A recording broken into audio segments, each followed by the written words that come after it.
العجل العجل یا مولا یا صاحب الزمان. علل الشرائع میں شیخ صدوق علیہ الرحمہ نے بڑا خوبصورت مولا امام حسین علیہ السلام سید الشہداء سے نقل کیا کہ ایک شخص نے آ کے سید الشہداء سے یہ پوچھا کہ مولا معرفت پروردگار کیا ہے، رب کی معرفت کا سوال کیا.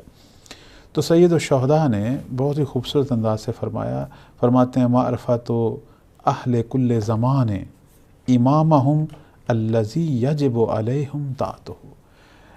اللہ کی معرفت یہ ہے کہ ہر زمانے کے لوگ اپنے زمانے کے اس امام کی معرفت حاصل کریں کہ جس کی معرفت ان پر حاصل کرنا واجب ہے. سبحان اللہ. یعنی واجب الاطاعت امام کو پہچانیں اور اس کے دامن سے متمسک ہوں تو وہ خدا کی معرفت حاصل کریں گے.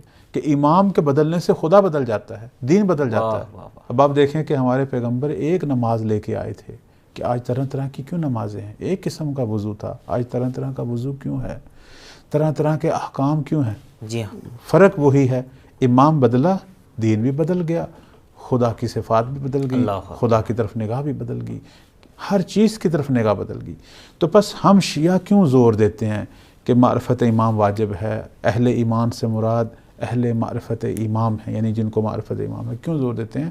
چونکہ اسی کے اندر رمز ہے، راز ہے کہ پورا دین، توحید، ہر جو چیز جس کا تعلق حق سے ہے اس سب کا سرا جو ہے، اس سب کا جو رمز ہے وہ امام شناسی ہے. بے شک.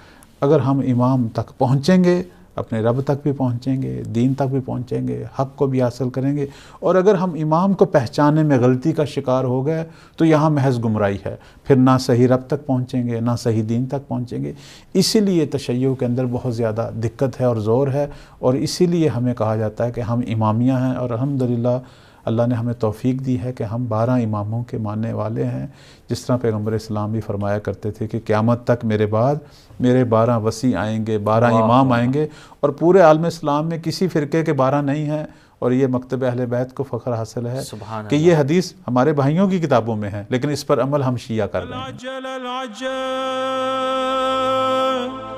یا مولا یا